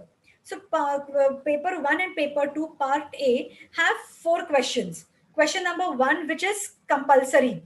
5 questions, 10 marks each, 50 marks. Then you have question number 2, 3 and 4, out of which you have to attempt 1 question. Each question, question number 2, question number 3, question number 4 carry 50 marks. All right. Now, How they will divide the marks depends. It can be 15, 15, 20. So they can ask you question number, like for example, question number 2 can have 3 questions. Question number 2A can have 20 marks. Question number 2B can have 15 marks. Question number 2C can have 15 marks. So 20, 15, 15 makes it 50. All right. Same with 3, same with 4. So paper 1 and paper 2 part A have 4 questions. Question number 1, compulsory. You have to attempt. Out of question number 2, 3 and 4, you can choose any one question from part A. Let's come to paper 1, paper 2, part B. Like your part A, question number 1 is compulsory. In part B, question number 5 is compulsory. You have 5 questions, 10 marks each. You have to attempt each and every question. All right. You can't attempt, you lose 10 marks. After that, part B also has 4 questions. Question number 5 is compulsory. Question number 6, 7 and 8. So once you attempt question number 5, which is compulsory, out of 3, 6, 7 and 8, you can attempt any one. Again, 50 marks. Each is going to carry 50 marks. 6 is going to carry 50 marks. 7 is going to carry 50 marks. 8 is going to carry 50 marks. All right. Now, it can be divided again into 6A, 6B, 6C. 15, 15, 20, 20, 15, 15. Depends upon your paper setup. All right. So, basically, you are attempting question number 1 and question number 5 as compulsory. All right. Out of question number 2, 3 and 4 from part A, you attempt 1. From question number 6, 7 and 8, part B, you attempt 1. All right. So you are attempting two questions compulsory from part A and part B. Question number 1 and question number 5 are compulsorily to be attempted. All right. Out of question number 2, 3 and 4 from part A, attempt any one. Part B, question number 6, 7 and 8, attempt any one. How many questions you have finished? 1, 5, out of 2, 3, 4, whichever you choose, out of 6, 7, 8, whichever you choose. So out of both part A and part B, you have attempted 2 questions. Question number 1 and out your choice 4. From part B, you have chosen to attempt any from 6, 7 and 8 and question number 5 is compulsory. 5th question is your choice, whether you want to attempt it from part A or part B. So overall, you're attempting 5 questions. 1 and 5 compulsory. 2, 3, 4 may say whichever you find confident about, you can attempt that. 6, 7, 8 may say whichever you find confident about, you can attempt. So part A or part B say do questions ho gaye. Question number 1 and the one which you choose. Question number 5 and the question you choose. And the last one, either from part A or part B. That is upon you. Whichever question you feel confident about, you can attempt that. All right. Now, how the marks are 50, 50, 50. So overall, each paper has 250 marks. So your optional overall covers 500 marks. All right. See, question number 1 is 50 marks. Question number 2 is 50. Question number 3, 4 is 50, 50, 50. Same here. All right. So overall, it's going to be part A, part B, milake, it's going to be 250 marks. All right. Each paper 250. So overall, 500 marks. Optionals are scoring. So try to work as hard as possible in your optional papers so that you score good marks. And then that helps you in getting an interview call. Okay, now once after paper pattern, let's come to very important topic that I'm sure each one of you will have questions about. Books and notes. All right. Now I have divided them into stages, into parts. So you will know the way I've written it. Paper 1A, political theory, all the books. Paper 1B, India government and politics, all the books. So put everything inside it. Apart from that, if you want, I can share one on the chat itself. I'll share you the details of the books and notes also. All right, a Word document so that you have all the books. I want you to know that when you choose a political science as an optional, all right, what all books you have to read, what all resources are available, whether you like it or not, again, depends upon you. But my view is I am supposed to just give you an overview about political science. So I've already told you pros and cons of taking political science as an optional. I've told you the syllabus. I've told you the paper pattern. Now I'm going to deal with books and notes, because availability of books and notes and reference material is very important. All right, when you study any optional subject. And I'm not going to force you to opt for political science. Again, it depends upon you whether you want to opt for political science or no. Please decide after looking at the syllabus, read your syllabus carefully, look at the books and everything that I'm going to be discussing, see how much you have to study, see whether it interests you, only then choose an optional subject. Okay, now let's come to books and notes. For political theory by O.P. Goba is a must book. You have to read it. There is no other alternative. To give you an example, O.P. Goba says straight questions पूछे जाते हैं. 2019 question was there. Okay, end of ideology debate. If you open O.P. Goba, go to chapter 2, ideologies. There is an entire focus on end of ideology debate. That question was directly lifted from O.P. Goba. That is how important O.P. Goba is. Decline of political theory. That question was also asked earlier. Again, chapter number 1 of O.P. Goba, you'll find that topic. So directly questions from O.P. Goba are asked. All right. So O.P. Goba is the main book. You have to read it. But in case you find O.P. Goba a little confusing, I'm giving you an option. But I've written here, it's an optional book. Political Theory and Introduction by Andrew Haywood. I would, if you ask me personally, I'll tell you that you please read Political Theory by O.P. Goba. But if you have any doubts, if you don't find O.P. Goba very comfortable, I'll tell you read Political Theory by Andrew Haywood first and then come to O.P. Goba. All right, next is History of Political Thought, Plato to Marx, Subrata Mukherjee and Sushila Ramaswamy. It is telling you very clearly, Plato to Marx, all these thinkers. See, there is Rousseau, Hegel, etc. also. You have to only read the thinkers that are in your political science syllabus for your UPSC mains. You don't have to talk about much. Okay?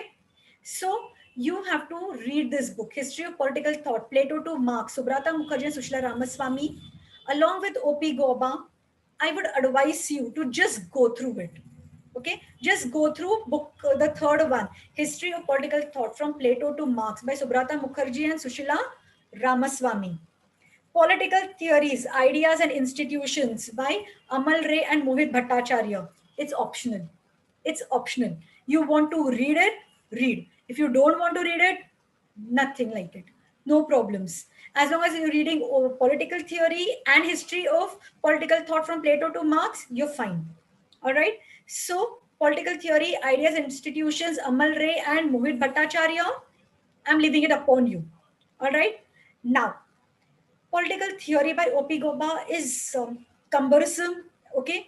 So, to understand political theory in the simplest form, always go to your NCRTs.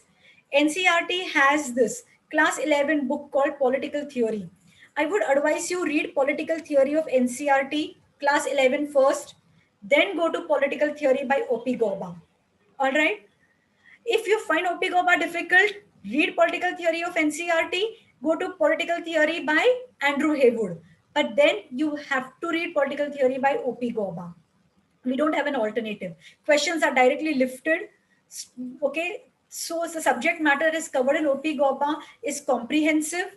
All right. Of course, read only those chapters that are covered in your syllabus. Goes without saying. So political theory by NCRT is very short. And it's a very nice reading. I'll advise you start with political theory NCRT class 11. All right. Shubhra Ranjan notes. All these books are the O.P. Goba, Andrew Haywood, Subrata Mukherjee, etc. reference books. They will add to it. Shubhra Ranjan notes will just give you a basic idea about it. All right. So you can read political theory by NCRT. Okay. Then read Shubhra Ranjan notes. Okay. And then a value addition is supposed to be done by political theory, O.P. Goba, and history of political thought, Plato to Marx by Subrata Mukherjee and Sushila Ramaswamy. And plus, of course, self notes, very, very important. But that we'll come to it. I'll be discussing how to make your self notes, okay, in the later slide. So have you understood political theory? I'll share, if you want, I'll share the Word document with you also, ready to take notes. Paper 1B, India Government and Politics. Indian Polity by M. Lakshmi. Very popular book. Majority of you must have gone through it. That's basic book to understand your constitution. All right. India Government and Politics by B.L. Fadia and Kuldeep Fadia. I'll highly recommend this book because see, Indian Polity by Lakshmi Kant only deals with theoretical aspect. The practical aspects, or okay, are going to be dealt by India Government and Politics by B.L. Fadia. Very interesting book to read through. You'll really like it. Okay, it's a very interesting book. Plus, of course, goes without saying, only read those subjects which are in your syllabus. All right. Apart from that, NCRTs. Two NCRT books which are I've put it in the syllabus, I put it in the books and notes, so you have to read them. Are Indian Constitution at Work, class 11, okay, and Politics in India since Independence, class 12. Your environmental movements, etc., is covered in Politics in India since Independence. NCRT books are supposed to be your guidelines. Look at the way they have, they explain the subject. That is how you're supposed to write your answers. Simplistic format, simplistic words, but to the point. And NCRT actually helps you in understanding how to go about with your answer writing in simplistic form. All right. Apart from that, again, Shubhra Ranjan notes, because it's best to have a particular notes so that you know what in concise or in precise what those particular topics are all about. Now these two, the next two are again optional. Okay, I'm leaving it upon you. If you want to read through, read. If you don't want to read through, it's okay. Our Constitution by Subhash Kashyap, as well as Our Parliament by Subhash Kashyap. But as long as you read Shubhra Ranjan notes, NCERTs, Indian Polity by Lakshmi Kant, India Government and Politics by B.L. Fadia and Kuldeep Fadia, and you make your own notes, I think you should be pretty comfortable with India government and politics. Okay, let's come to next one. Now I'm dealing with paper 2, A and B. Okay, A is your comparative politics, IR and India and world. I've put them together concisely because they're not as different as political theory and India government and politics. So I've put them together. Global Politics by Andrew Haywood. Must read book. All right, please, I'll highly recommend it, and I'll please ask you and request you to read Global Politics by Andrew Haywood. Globalization of World Politics by John Baylis, Steve Smith, and Patricia Owens. This is optional. If you want to read it, good. If you don't read it, fine. All right. Does the Elephant Dance by David Malone. It basically deals with India and world. This book, the third book, Does the Elephant Dance by David and Malone. I read it personally also and I found it very interesting. All right. It will definitely help you when it comes to India's bilateral relations. Okay. With India, Southeast Asia, India, South Asia, India, China, or Sino India, what we call it as. So this book, Does the Elephant Dance, will absolutely help you. All right. So I'll recommend book number 1, Global Politics by Andrew Haywood, and Does the Elephant Dance by David M. Malone. All right. Then you have International Relations by Pamneet Singh. See, I've written optional. You want to read it? Fine. You don't read it, it's not going to affect you much. Book Hive's Digest for Comparative Politics. All right. See if you can get these books. If not, just let me know. I'll make them available to you. All right. NCERTs. One of the best NCERTs textbooks I have ever read is Contemporary World Politics. All right. It covers Cold War and all of those concepts very nicely in a very precise and concise manner. So NCERT, only one book, Contemporary World Politics, class 12. All right. Please read this book. Apart from reading, okay, all these books and reference materials, please check MEA website, Ministry of External Affairs website.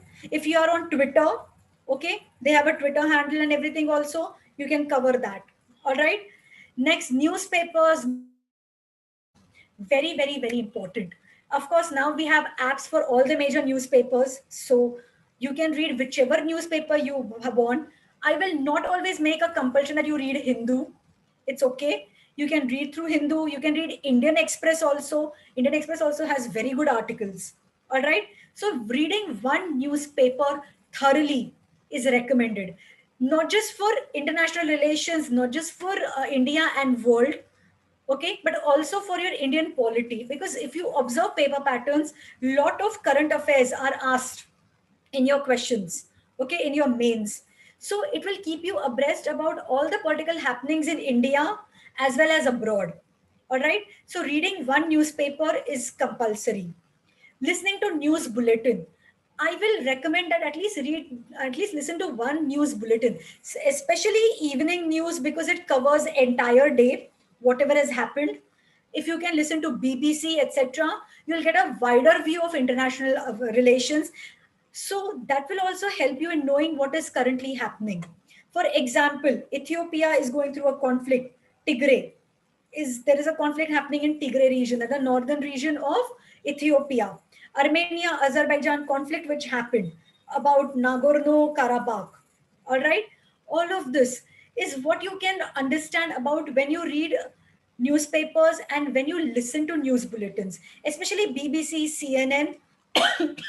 Sorry, BBC, CNN, because they give you news of all the happenings around the world.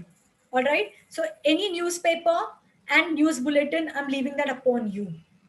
India Yearbook, very important. All right. India Yearbook will have everything dealing with whatever has happened in foreign policy, what is India doing, etc. All of that you can cover under India Yearbook. All right. Shubhra Ranjan notes, which you're going to be consulting for paper one, part A, part B. You're going to be consulting them for paper two, A and B also. Now I have certain extra readings, NCRT books, which I have found very helpful. But I'm leaving that upon you. If you want to read, go about it. Social and Political Life, Part 1, Class 6. Social and Political Life, Class 2. Part 2, Class 7. Social and Political Life, Part 3, Class 8. Okay. Democratic Politics 1, Class 9. Democratic Politics 2, Class 10. So these are all your books that you have to read and everything. All right. So see, when you come to when you think about political science as an optional, I know a lot of books I've mentioned, and when I show you those books also, if you want, there is something called as C, OP Goba, Political Theory. They are huge books. All right, they're huge books. So reference is a lot. So in all of that, all right, you will have to make your self notes. All right. I will be taking your answer writing practice so that you don't have to worry about. All right. But certain books like OP Goba and everything, NCERTs, Lakshmi Polity, Fadia, have to be read. There is no other alternative. If you want to understand political science as a proper subject and score marks, you'll have to do hard work. Okay. But most of the points I will be covering myself. So when I teach you, what I do is I try to see to it that I cover majority of the hard work myself, so that you are left with minimum work to do. All right. So that you can concentrate on reading, assimilating knowledge, and then consolidating it. All right. So all of that, explanations, linkages, everything, I will deal with it in the class myself. All right. I'll try to make it as easy as possible for all of you. And I'll try to make political science, especially political theory, as interesting as possible. All right. So now, study method. I have already dealt with syllabus. We have dealt with books. I've told you the paper pattern for your optional subject. Study method. I'm sure majority of you will have questions about study method when it comes to political science. So I've just put up everything here. We'll just go through it. All right. Now, 3 readings of entire syllabus. Political science is vast, and I don't know when we start discussing, when we meet on a virtual platform, or I don't know when we'll meet face to face, but that is a point of time when I want to discuss the entire syllabus with you. All right, once you go through the entire syllabus, all right, I want you to understand that it has to be read 3 times. See, first time is just going through it. Okay. Second reading is when you start understanding the concepts. And third reading is when it properly goes into your brain and gets registered. So for that, 3 reading of entire syllabus is important. Now, one thing I want to tell you, when I tell you 3 readings, don't sit with a marker pen in the first reading. First reading, everything seems important. All right. First reading is just going through. Second reading is when you can start using a marker pen. Third reading, only cover the parts which you have highlighted. All right. This is how you are supposed to read the entire syllabus. This is just reading. I'm not talking about writing here, only reading. All right. Once you have read it 3 times, I can tell you, and you can yourself say that you're confident that you can attempt mains and really score marks. Self notes. How can you make self notes? Now, see, I'll just give you an example here. I don't know whether you can see it or not. I've put liberalism. See how in small format I've put up everything that liberalism stands for. So all of this is covered under your concept of liberalism. You can make such short notes or you can make lengthy notes. When you start making notes, please remember, start making notes only after your second reading is done so that you know what is important and what is not important. All right. Otherwise, you will keep on making notes and it becomes very difficult to come back. All right. So, first reading, just read through. Second reading, highlight. Okay. Third reading, read the highlighted part. Then start making your notes after second reading. All right. Make your self notes. Write what is important and create your self notes. Third is mapping. When we start our lectures, and if you opt for political science, I will be doing mapping with you in the class, so that will also help you with your GS. Okay, plus you become aware about whatever is happening in world politics. So for example, like I told you about Armenia and Azerbaijan, I will deal with in the map itself. I'll show you in the map itself where is Armenia, where is Azerbaijan. I'll tell you what is this conflict all about on the map itself. Then we can study whether there is a sea nearby, whether there is a strait nearby, all right, which are the neighboring countries. So that also helps you with your GS, general studies, and for your prelims preparations also. So mapping is very important.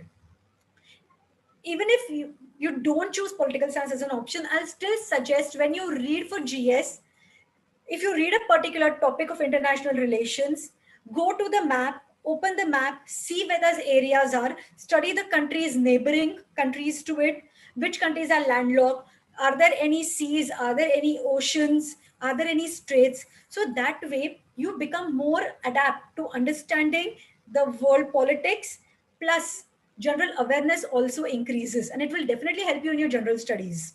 Okay. Next is flowcharts, Excel sheets for constitution. I'll tell you how to make them. I will myself teach you. When I teach you constitution, I'll be making flowcharts so that it becomes easier for you to understand what is Lok Sabha, what is Rajya Sabha, how is it constituted, etc. All of that I'll be dealing with when I teach you political science. Synopsis of chapters studied. Please get into this habit. If you read a chapter, or if you read a news bulletin, or if you read any news article or listen to a news bulletin, have a diary and start writing down what you think, what you heard, and what you think, and what is your opinion about that particular happening. For example, you studied Plato today. In synopsis, just write what you think about Plato. What do you remember about Plato?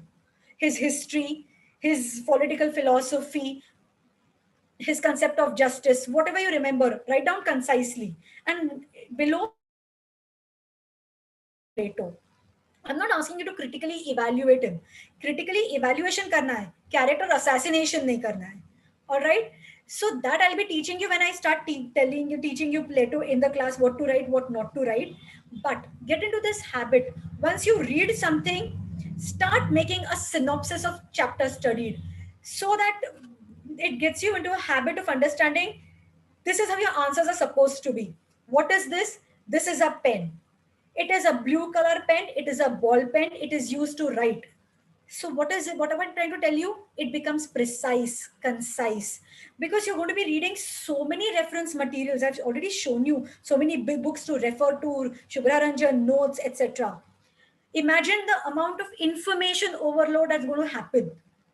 So to cut down that and assimilate, and then to consolidate synopsis of a chapter studied is important. So you start realizing what is important. And this is required. This is a skill which is required in political science. When the questions are asked, this is what you have to understand. What is that question all about? All right. For example, I'll just give an example. There was this one question asked: basic structure doctrine is implicit in Indian constitution. This was a question asked. Now, because of the synopsis of a chapter studied, I taught you preamble, I taught you basic structure. I told you Keshwananda Bharti case, basic structure became a judicial innovation. But whatever is or whatever constitutes basic structure are all the components that you see in your preamble. So this answer basically is asking you to talk about your preamble. It's asking you to talk about your list 7 schedule. All right, union list, state list, concurrent list, etc. But more so the focus is on preamble, because it's clearly telling you that basic structure doctrine is implicit in Indian constitution. Fundamental rights aa gaya, directive principles of state policy aa gaya, article 326 universal adult franchise, right to vote is comes in. So see, once the question is asked, you should know what answer is supposed to be. That will happen when you write the synopsis of the chapter studied, because you will be able to make those linkages yourself. You will exactly understand what question is asked, and you'll exactly know what answer to write. That is happen. That is what will happen when you start writing synopsis. All right. Next is regular writing practice. I will see to that you do this regularly. Again, next topic is find your strong topics and work on them. I want to tell you one thing. See, each one of you, if you opt for political science, you will have a particular topic you like. Some people may love political theory. Some people may love India government and politics. In paper two, some of you may love comparative politics and international relations because it's giving you an overview of everything. And some of you may just love writing about India and world. Each one of you is right in their own choices and interests. It's absolutely fine. Whatever you write, you can score more marks in that part. So if you like political theory, you think it's your stronger point, you will focus on political theory so that you can score more marks in political theory. Okay. I'm not saying you will neglect India government and politics, but only your USP, your stronger point will be political theory. On the contrary, if you like India and world, you will score more marks in India and world. So you will focus more, you will work more harder on India and world so that you score maximum marks in India and world. And then you can definitely are going to be scoring in international relations and comparative politics also. So each one of you will have your strong points. All right. So don't compare with anybody else. Each one of you is unique. You may like political theory, fantastic. You like India government and politics, fantastic. You like comparative and international relations, great. You like only India and world, fine. Okay. That is your USP. Work harder on that so you can score more marks in that particular topic. Okay. Next is balance between GS and optional. Why am I putting this point here is because political science is very lengthy. All right. Please, I'll request all of you after this introductory session, political science is over. Please go through the syllabus. All right. See what political science is all about. What I've discussed, I've just given you a bird's eye view of everything. Syllabus is vast. So because it is vast, continuous studies is expected. All right. And you have to balance that with your GS4 papers in mains. So your workload is very high. Because of political science, India government and politics, IR generally covers your GS paper 1 and paper 2. But you cannot completely forget political theory because political theory is a little difficult to grasp. Once you get a grasp of it, then nothing like it. But till the time you get a grasp of it, you have to continuously revise it. So regular studies for political science are required and balance between GS and optional is required. All right. But that I'm going to leave upon you, the way you want to go about it. But this is what my suggestion is, that continuously study political science, especially political theory, because India government and politics, GS में आप cover कर ही रहे हो. International relations आप GS में cover कर रहे हो. But political theory gets neglected. All right. And then to come back to political theory becomes very difficult. So Start reading about political theory and keep revising political theory. That should be your main focus here. And then revision. Continuous revision is absolutely required. I just want to show you one last slide here. See, this is how the world Asia map looks like. When I start teaching you, I'll tell you, or if you are going to do mapping yourself, this is how you're supposed to look at. Can you see this pink color country? India. Okay, now let's talk about Sark countries. Let's talk about Sark countries. India is pink. Can you see yellow? That is Pakistan. Okay, it is a member of Sark, South Asian Association for Regional Cooperation. This country here, grayish country, okay, that is your Afghanistan. Come to a small country here, Nepal. Blue country here, Bangladesh. Okay, can you see an island country here? That is your country called as Sri Lanka. Then there is a small country, landlocked country here, purple color, above Bangladesh and besides Nepal. That is Bhutan. Okay, after Sri Lanka, there is another island called Maldives. So India, Pakistan, Afghanistan, Nepal, Bhutan, Bangladesh, Sri Lanka, and Maldives makes your Sark. This becomes your South Asia. If you go around here, okay, towards the western side, can you see this blue color country? That is your Myanmar. Myanmar ke baad you have Laos, Vietnam, Cambodia, Thailand, Malaysia, Singapore, Indonesia, Brunei, and Philippines. That is your ASEAN. Okay, Southeast Association for Regional Cooperation. Your South China Sea comes here, where China is expanding like anything. All right.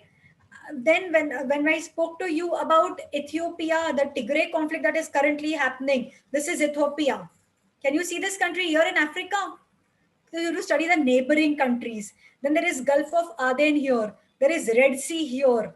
There is a strait, Bab el Mandeb Strait here. This is how you're supposed to do your mapping. So you study about Ethiopian conflict, go to map, start reading the map. See, learn the neighboring countries, learn which sea is surrounding it. If there is a Gulf Strait or whatever the landmass and which are the landlocked countries here, etc., neighboring countries. This is where your GS questions, especially for your prelims point of view, come from. So when you study political science, all right, this is how you go about studying it. All right. If you do mapping, it's definitely going to help you when it comes to your study for international relations as well as your study for India and world. Class, with this, I have finished my PPT presentation. All right. Okay, I see certain questions. I'll take your questions now. I see this one question from Asif Khan. Is this compulsory to follow these books? Either I follow your notes and Shubhra ma'am's crash notes. Asif, like I told you, yes, Shubhra Ranjan ma'am's notes as well as my notes will be good. But there are certain questions nowadays when UPSC mains, if you see, like for example, decline of political theory, all right, we may not give importance to it and we may not have a note on it, but that is covered only in your OP Goba or basically ideologies or okay, all of that. Certain things may not be covered in my notes or Shubhra Ranjan notes. And that is a place where UPSC asks you about asks you questions from. So I'll advise you at least OP Goba has to be read. All right, it is required. No other alternative. Tina factor, no other alternative. My notes, Shubha Ranjan ma'am's notes will be fine, but you will have to read. OP Goba, you'll have to read reference books because even you need to understand how this entire process starts. Just reading notes, you will only get a bird's eye view from my point of view or Shubhra Ramam's point of view. Okay, but we need an opinion of Asif Khan also, right? That will happen. Your concepts have to be cleared. That will happen only when you read the reference books because this will only be your shallow knowledge if you consult notes. But if you read reference books, your knowledge will be in depth. That will help you. All right. Any further questions? Any further questions?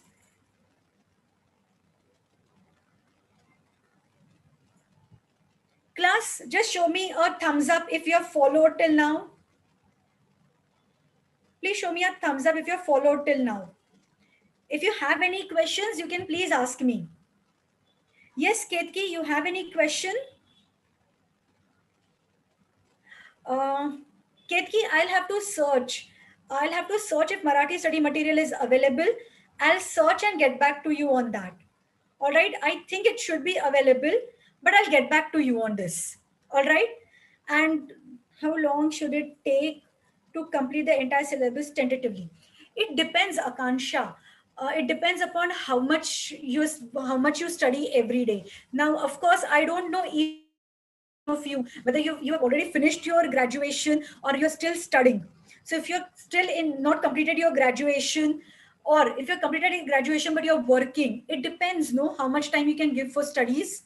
So decide when you are going to give your civil services, when you're going to attempt UPSC, and before that, 1.5 year before that, preparation should start. How long it should take depends from person to person. So I cannot subjectively tell you that. I cannot tell you how much time you will take. As a prime phase in Western political theory. John Rawls, basically, you will study when you study justice.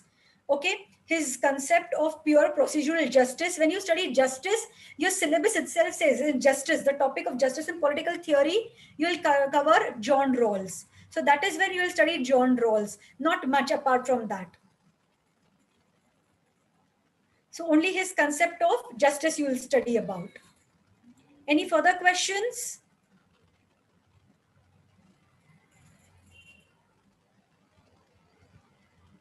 Are you all with me? Are you understanding, class? Students, are you understanding? Are you all with me? Any further questions?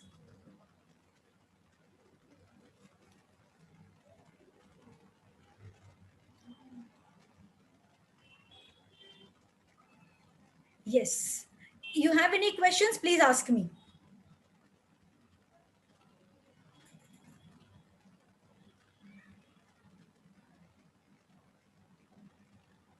I can't see any questions, class. Students.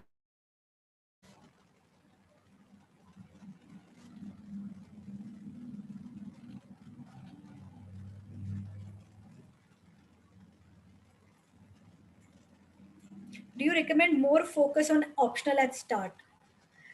Siddesh, yes, I will tell you to focus on optionals because if you have a background in the subject political science, you can take it a little easy. But if you don't have a background in political science, I'll at least ask you to start reading political theory from the very beginning, because India government and politics and etc.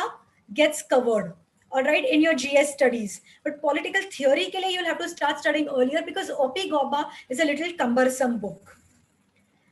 Next, I can see Aditya. Aditya is asking me, ideally, in how much time should we finish the portion? Aditya, like I said earlier, it depends. All right, it depends upon how many hours you can give, how you go about it. So it's a very subjective matter.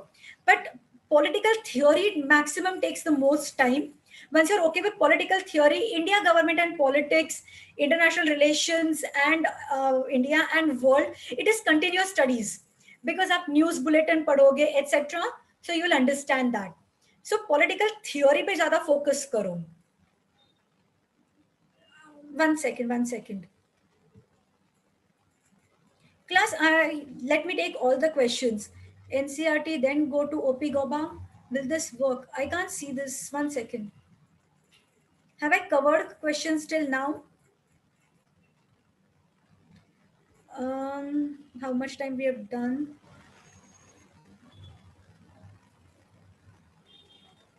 So if I start, Siddesh, I'm taking your question now. So if I start from 6th NCRT to 12th NCRT and then go to OP, will this work? Yes, Siddesh, absolutely. It will just give you a background about political science.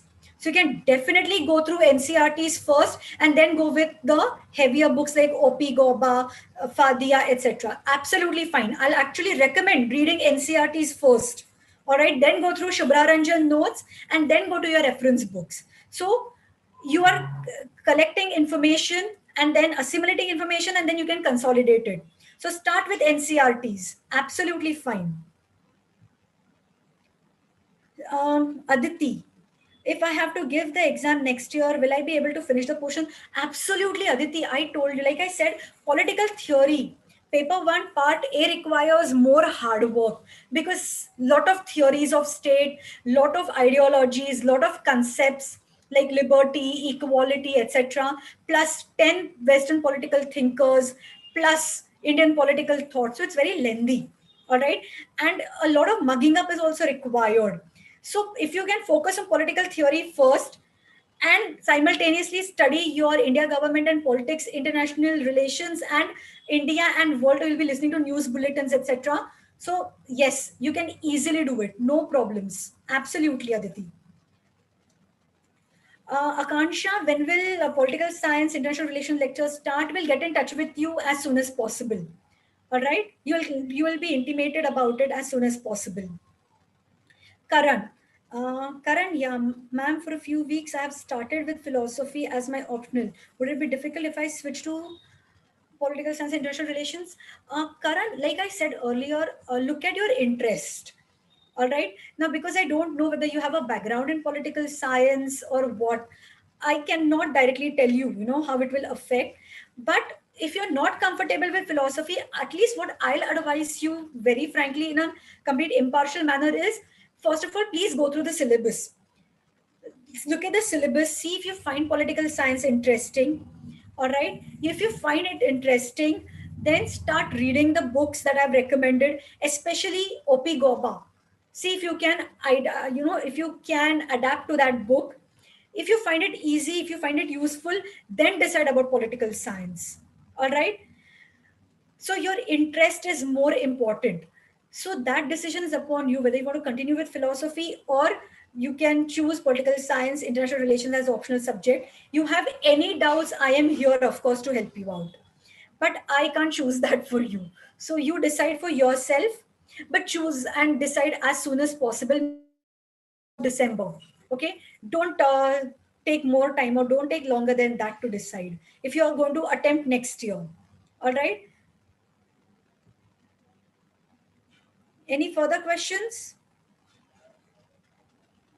Okay, Karan, I hope I've solved your doubt.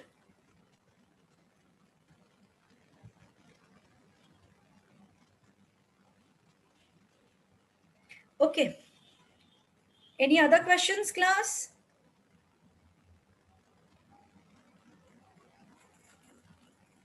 Akansha, I should be thanking all of you. So it's mutual. You don't have to thank me. It is mutual. All right. Okay. Students, now we'll stop here. All right. I don't want to bombard you a lot. I hope I have been successful in giving you an introduction to political science and telling you about the books and everything and as to how to go about studying. All right. I'm leaving it upon all of you how you want to go about it, whether you want to opt for political science or no. If you opt for political science, I'm always there to help you. As far as when the lectures will start, we'll decide it and you will be intimated about it as soon as possible. But please, I will request you after this lecture gets over, today itself, go and see the entire syllabus of political science, read the syllabus, all right? See if it interests you because I've hardly dealt with 0.5% of your syllabus, okay? See if it interests you and only then choose political science. All right, your interest matters because if you like something, you don't mind putting in 14 hours of efforts for it. All right, but if you don't like something, you'll want to run away from it. All right, and avoid it. So I don't want that to happen when it comes to political science, especially. All right, so we'll stop here on this note. Thank you, all of you. Like Akansha also said, thank you for listening and patiently being here with me, and hope you choose political science or any optional, and hope you're successful in your endeavor for your UPSC. Hope we really come out with, rather hope all of you get into civil services and any service that you desire for. All the best. Bye.